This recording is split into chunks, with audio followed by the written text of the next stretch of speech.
हमने नेट ये एग्ज़ाम्पल है, एनसीईआरटी का एग्ज़ाम्पल है और केवीएल पे है, बेस्ड ऑन केवीएल। या हम कह सकते हैं सेकंड लॉ किरचॉफ्स का सेकंड लॉ, उस पर बेस्ड है ये एग्ज़ाम्पल। इसको हम सॉल्व करेंगे।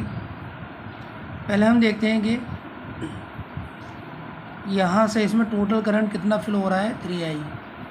ठीक है, 3I आने के बाद यहाँ एक जंक्शन पर ए पर आपका बढ़ जाता है, I इस डायरेक्शन में चले जाता है, I इस डायरेक्शन में चले जाता है बच्चों, I इस डायरेक्शन में चले जाता है।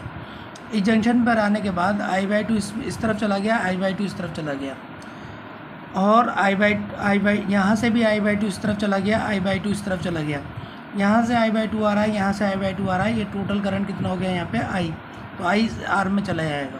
ठीक है, इसके बाद यहाँ से I जा रहा था, I/2 इस डायरेक्शन में चला गया, I/2 इस डायरेक्शन में चला गया, और I/2 यहाँ से आ रहा था, यहाँ कितना हो गया I, टोटल करंट कितना हो गया I/2, और I/2 कितना हो गया I यहाँ से यहाँ फ्लो होगा।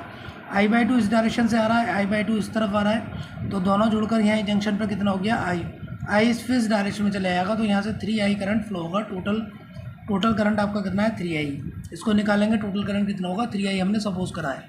यहाँ पे हमारा जो वोल्टेज है जो दे रखा है 10 वोल्ट की बैटरी लगा रखी, सेल लगा रखा है, EMF of the cell 10 volt.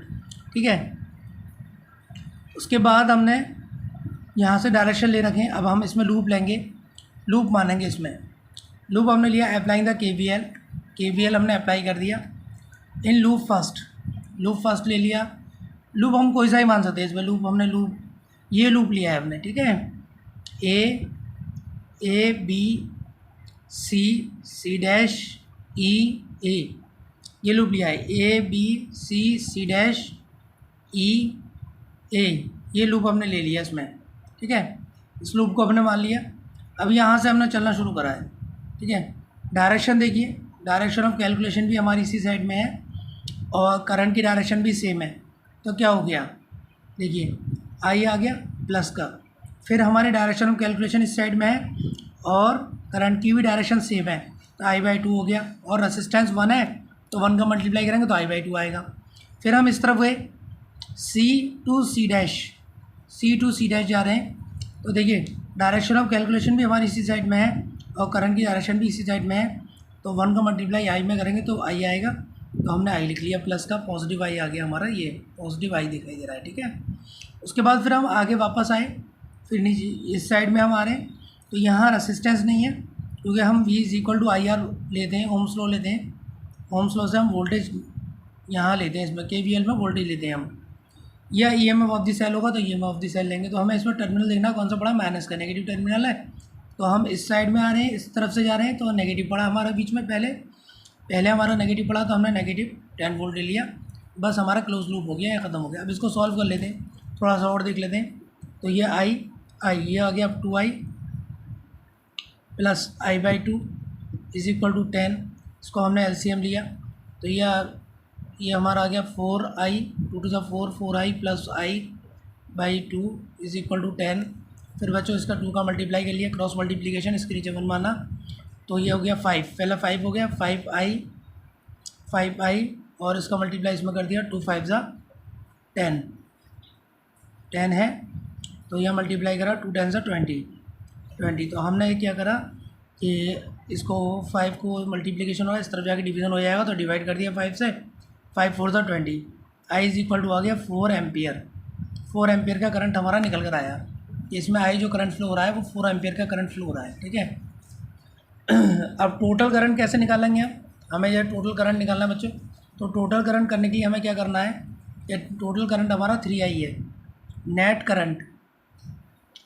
Net current जो फ्लो हो रहा है इसमें वो 3I फ्लो हो रहा है, तो 3 को मल्टीप्लाई कर दिया I से, I कितना है 4, तो कितना हो गया 12 एम्पियर का करंट पूरे नेटवर्क में, पूरे सर्किट में फ्लो होगा। ठीक है, इस पूरे सर्किट में आपका कितना होगा 12 एम्पियर का करंट फ्लो होगा। ठीक है, अब इक्विवेलेंट रेजिस्टेंस हमें निकालना है। इक्विवेलेंट रेजिस्टेंस निकालने के लिए हमें ओम्स लॉ लगाना होगा। हम जानते हैं ओम्स लॉ क्या होता है। इक्विवेलेंट रेजिस्टेंस के लिए ओम्स लॉ लगाना होगा, तो V = IR। ठीक है, IR लगाना है, तो I कितना है, यहाँ टोटल जो सर्किट में जो करंट दे रखा है वो I दे रखा है, टोटल 3I। तो 3i और आर इक्विवेलेंट तो 3i कितना हो गया, वोल्टेज कितना दे रखा है आपको 10, यहाँ आपका 3i कितना था 12 और आर इक्विवेलेंट आपको निकालना है, तो आप निकाल लेंगे आर इक्विवेलेंट, इस 12 को 10 से डिवाइड कर दिया तो ये डिवाइड हो गया, इस तरफ आगे उससे डिवाइड करिए, 2 5 ज़ा 10, 2 6 ज़ा 12, तो आर इक्विवेलेंट आपका निकल कर आ गया 5/6 ओम। 5/6 ओम का रेसिस्टेंस होगा, इसमें टोटल रेसिस्टेंस कितना है 5/6, 2 5 ज़ा 10, 2 6 ज़ा 12, 5/6 ओम, आर इक्विवेलेंट आ गया 5/6 ओम। यहाँ तक आप कर सकते हैं, टोटल आपने निकाल दिया इस तरह से। अब देखिए हम अगर चेक करना चाहें तो हम क्या पढ़ी थी इसकी डेफिनेशन कि नेट जो टोटल वोल्टेज होता है समीशन ऑफ वोल्टेज होता है वो ज़ीरो होता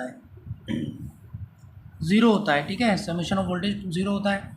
तो हम ये चेक भी कर सकते हैं, इस तरह से हम चेक करें, देखिए यहाँ से चलना शुरू करें, हम ये लूप ले लें, बड़ा कैपिटल लूप ले लें, बाहर का जो लूप है हमारे पास ये लूप ले लेते हैं, यहाँ से हम चलना शुरू करेंगे तो आपका क्या होगा आप देख सकते हैं, तो वोल्टेज कितना आएगा आपका, कितना रेसिस्टेंस आएगा, ठीक है।